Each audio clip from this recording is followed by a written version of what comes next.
اب سنیے، وہ کہتے ہیں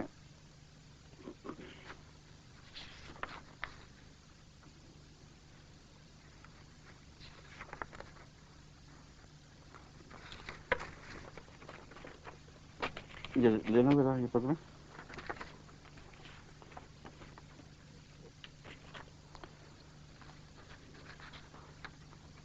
آخر کا جہاں تک لفظ ہے، ان کا یہ کہنا ہے کہ جو بچہ آخری پیدا ہو اسی کو آخری کہا جاتا ہے، جو پہلے پیدا ہو چکا ہو اس کو آخری نہیں کہا جاتا، خواہ وہ مرے بعد میں۔ یہ اور اس کے لیے ایک خاص قسم کی عبارت انہوں نے بنائی ہوئی ہے، اور اس عبارت کو شکل ایسی رکھی ہے کہ اس کے سوا کوئی جواب آ ہی نہیں سکتا جو مولوی صاحب چاہتے ہیں۔ کہتے ہیں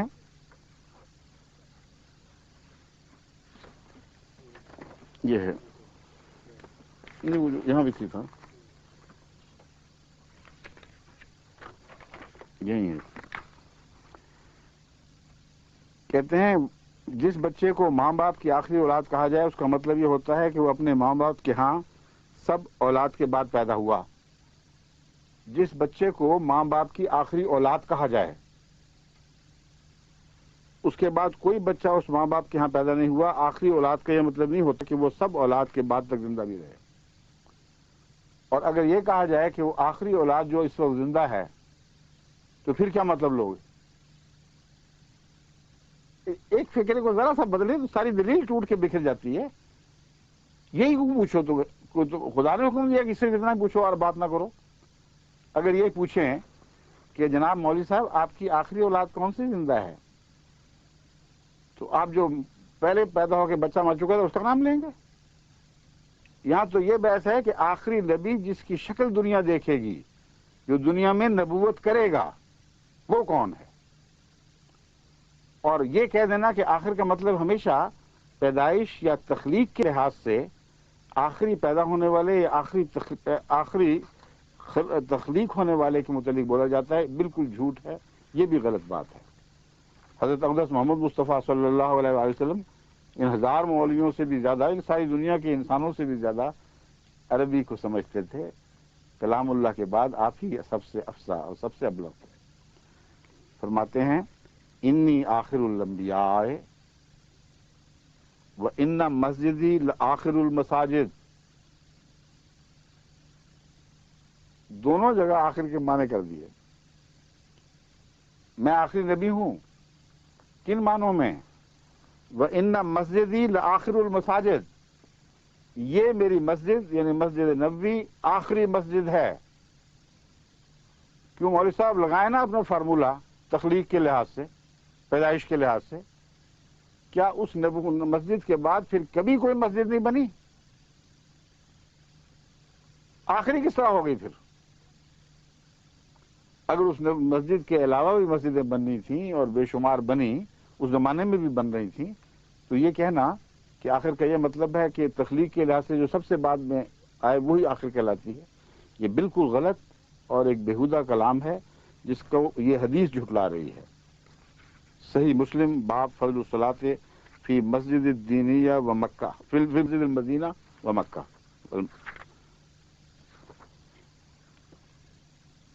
پھر حضرت اقدس محمد رسول اللہ علیہ وسلم کا عیسیٰ علیہ السلام کے متعلق کلام سن لیں۔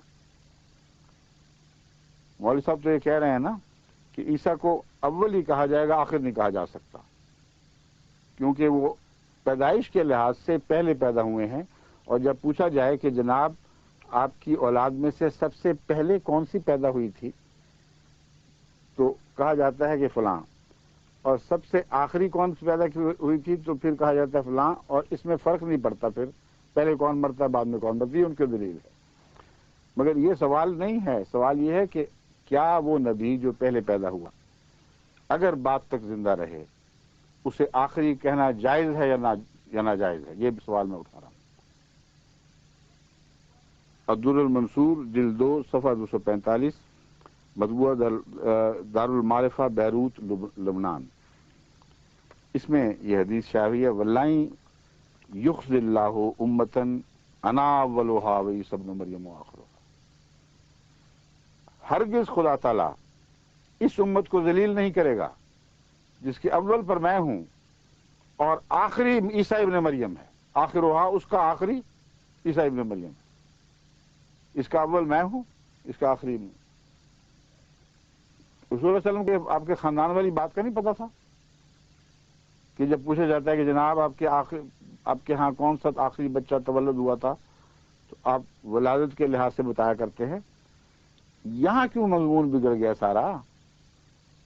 زمانے کے لحاظ سے حضور اکرم بات کر رہے ہیں کہ وہ شخص جو آخر وقت تک زندہ رہے گا، یہاں تک کہ زمانہ اس نبی کو بطور آخری نبی دیکھے گا یا امت محمدیہ، اس کے فرماتے ہیں وہ آخری ہوگا۔ اب لگا لیں زور، اس حدیث کو پچھاڑ کے دکھائیں، اگر طاقت ہے اور جسارت ہے تو مرضی زور لگا لیں۔ محمد رسول اللہ علیہ وسلم سے بڑھ کر عربی دنیا میں اور کون جانتا ہے؟ اول اور آخر کے ماں جو محمد رسول اللہ علیہ وسلم کو علم ہے وہ اور کسی کو کیسے پتا ہو سکتا ہے؟ وَلَن يُخْزِ اللَّهُ أُمَّةً، اللہ اس امت کو ذلیل نہیں کرے گا، ہلاک نہیں کرے گا، رسوا نہیں کرے گا، جس کا اول میں ہوں اور جس کا آخر مسیح ابن مریم ہے۔ یہ محمد رسول اللہ علیہ وسلم کا قول ہے۔ اس لیے وہی رسوا ہوں گے جو اس حدیث کا مقابلہ کرنے والے ہیں۔ پھر سنیے، قال رسول اللہ صلی اللہ علیہ وسلم، ایک اکمال الدین سے روایت ہے، یہ شیعوں کی کتاب ہے۔ ہو سکتا ہے کوئی شیعہ سن رہا ہو تو کہے کہ یہ سنیوں کے پیچھے تم پڑے ہوئے ہو، ہمیں کیوں ساتھ متون کر رہے ہو؟ ہم نے تو نہیں ایسی باتیں کہیں اور ہم ان کی روایتوں کو مانتے بھی نہیں، یہ شیعہ کہہ دیا کرتے ہیں بعض لوگ۔ تو اکمال الدین کا حوالہ بھی دے دیتا ہوں۔ قال رسول اللہ، ابو جعفر بن محمد سے روایت ہے، قال رسول اللہ صلی اللہ علیہ وسلم کیف تہلک امۃ انا اولها واثنا عشر من بعدی من السوداء واولی الالباب والمسیح ابن مریم آخرها۔ اس حدیث میں سنی یہ اعتراض ضرور کر سکتے ہیں کہ تم نے یہ 12 اماموں کا ذکر حدیث کی طرف منسوب کر کے اپنی طرف سے ایک دلیل نکالی ہے، لیکن چونکہ اس حدیث کے اول اور آخر الفاظ سنی حدیثوں میں بھی موجود ہیں، اس سے صاف پتہ چل رہا ہے کہ کسی شیعہ نے تصرف کر لیا اس پہ، اور انہوں نے کہا کہ چلو جو امام مہدی کی صداقت یا مسیح کی صداقت ثابت ہو رہی ہے تو ہم ساتھ ہی اپنے ائمہ کا بھی ذکر کر دیں، وہ بھی ساتھ ہی فیض پا جائیں اس حدیث کا۔ یہ امکان ہے، لیکن میں اس لیے نہیں پیش کر رہا کہ شیعہ سنی کے درمیان اس وقت حکمت بن کے بیٹھوں۔ میں یہ بتانا چاہتا ہوں کہ شیعوں کو بھی یہ مضمون ماننا پڑے گا کہ حضرت محمد رسول اللہ صلی اللہ علیہ وسلم کے بیان کے مطابق آپ اول ہیں اور آنے والا مسیح جو رسول اللہ ہوگا وہ آخر ہے۔ اب دیکھ لیں ان کی آخریت کہاں گئی۔ اصل بات یہ ہے جو یہ مولوی سمجھتے نہیں کہ اہل علم اور اہل تقوی علماء پہلے اس مضمون پر گفتگو فرما چکے ہیں، وہ خوب کھول چکے ہیں کہ آخری کی تم نے زمانے کی کیا بحث اٹھا لی ہے؟ زمانے کے لحاظ سے آخری ہونا تو کوئی معنی نہیں رکھتا، آخری مرتبے اور مقام کے لحاظ سے عزت کا لفظ بنتا ہے اور مقام مدح میں جگہ پاتا ہے۔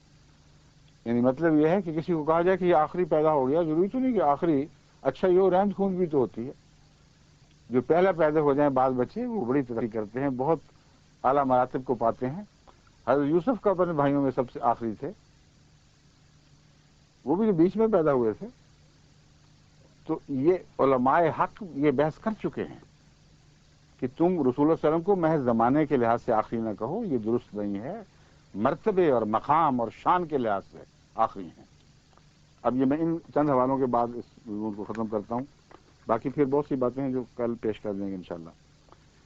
نامور صوفی حضرت ابو عبداللہ محمد بن علی حسین الحکیم الترمذی نے فرمایا، کتاب خاتم الاولیاء میں یہ ان کا حوالہ درج ہے، یظن ان خاتم النبیین تعویلہ یظن گمان کیا جاتا ہے، یظن ان خاتم النبیین تعویلہ انہ آخرہم مبعثا فأی منقبۃ فی ھذا تعویل البلہ الجہلہ کتاب خاتم الاولیاء صفحہ 341۔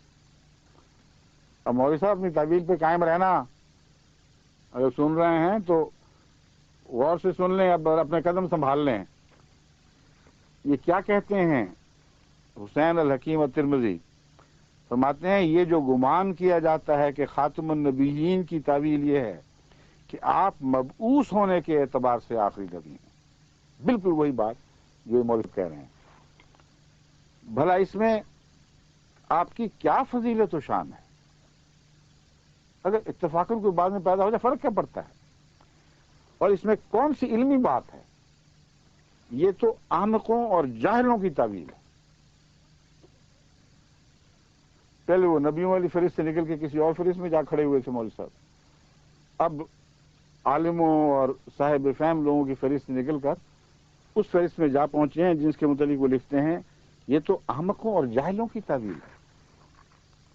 اگر یہ تعویل آپ نے اپنے لیے رکھنی ہے تو امت محمدیہ کو کیوں خراب کرتے ہیں؟ محمد رسول اللہ کی امت کا پیچھا چھوڑیں، ان کو اہل علم کی تعویل سننے دیں۔ اور آخری کا محاورہ بمعنی افضل کے رائج اور ثابت ہے، شرع ودی و شکری من بعید لآخر غالب ابدا ربیع حماسہ باب الابواب۔ ربیع بن زیاد سے میری دوستی اور شکر کو دور بیٹھے اس شخص کے لیے جو بنی غالب میں سے آخری ہے ہمیشہ کے لیے خرید لیا ہے۔ ربیع بن زیاد نے ایک نام ہے، کہتے ہیں میری دوستی کو ایک ایسے شخص کے لیے خرید لیا ہے جو بنی غالب میں سے آخری یعنی بہترین ہے۔ اب بتائیے بنی غالب میں اس کے بعد کوئی پیدا نہیں ہوا تھا؟ اور داغ کی آپ باتیں کرتے ہیں، یہ علامہ اقبال کا شعر ہے، کہتے ہیں چل بسا داغ آہ میت اس کی زیب دوش ہے۔ افسوس داغ چل بسا اس کی میت آج کندھوں پر کی زینت بنی ہوئی ہے، قبرستان میں لے جا رہے ہیں اس کو۔ آخری شاعر جہان آباد کا خاموش ہے، اس کے بعد کوئی شاعر نہیں پیدا ہوگا۔ تو مولوی صاحب فوراً کہیں گے پیدائش کے لحاظ سے تحقیق ہونی چاہیے، ضرور جو داغ صاحب اگر تحقیق کریں گے تو پیدائش کے لحاظ سے سب شعراء کے بعد پیدا ہوئے ہوں گے، یعنی علامہ اقبال کے بھی بعد۔ کوئی ہوش کے ناخن نے ضد کر کے وہی جموں سے جو حلول شلول آئے بیان بولتے چلے جاتے ہیں۔ قرآن حدیث کا محاورہ دیکھیں، شعراء عرب کا محاورہ دیکھیں، شعراء اہل ہند کا محاورہ دیکھیں۔ حضرت امام جلال الدین سیوطی امام ابن تیمیہ کے بارے میں لکھتے ہیں سیدنا الامام العالم العلامہ امام الائمۃ قدوۃ الامہ علامۃ العلماء آخر المجتہدین۔ ان سب صفات کے ساتھ کہتے ہیں ابن تیمیہ اجتہاد کرنے والوں میں سب سے آخری تھے۔ تو اب ان کی سن پیدائش دیکھنی پڑے گی، باقی مجتہدین کو بھی دیکھنا ہوگا کون کس سن میں پیدا ہوا ہے، اور واقعتاً وہ سب سے آخری اولاد تھی مجتہدین کی۔ محض ڈھکوسلے اوٹ پٹانگ، نہ عقل نہ ہوش نہ دنیا کا کچھ پتہ، نہ یہ پتہ کہ دجال آ بھی گیا اور حکومتیں بھی سب دنیا میں کر گیا، پگھلنے کا وقت آیا ہوا ہے اور وہ سمٹ رہا ہے، سب باتوں سے بے خبر، پتہ نہیں کس دنیا کے اندھیروں میں پل رہے ہیں اور امت محمدیہ پر ظلم کرتے چلے جا رہے ہیں۔ خاتم کا وہ معنی ان کو دے دیا ہے کہ اب تمہیں بچانے کے والا کوئی نہیں آئے گا، سر کو پیٹو، آسمان سے اب کوئی آتا نہیں۔ یہ اعلان ہے تمہارا در حقیقت کہ جس وسیع کا تصور ہم نے باندھ رکھا ہے وہ تو نہیں آ سکتا، اس لیے چھٹی کرو، اس امت کو بچانے والا اب کوئی نہیں آئے گا، نعوذ باللہ من ذالک۔ یہ خیال تمہیں مبارک ہو، جماعت احمدیہ اس کی قائل نہیں، امت محمدیہ ہمیشہ زندہ رہے گی، ہمیشہ زندہ رکھی جائے گی، اور اس کی زندگی بخشنے والے خدا تعالیٰ ہمیشہ بھیجتا رہے گا۔ ان میں سے سب سے زیادہ زندگی بخشنے والے کو مسیح کا لقب دیا گیا، وہ آیا اور چلا گیا اور اب تک چھاتیاں پیٹ رہا ہے۔ السلام علیکم۔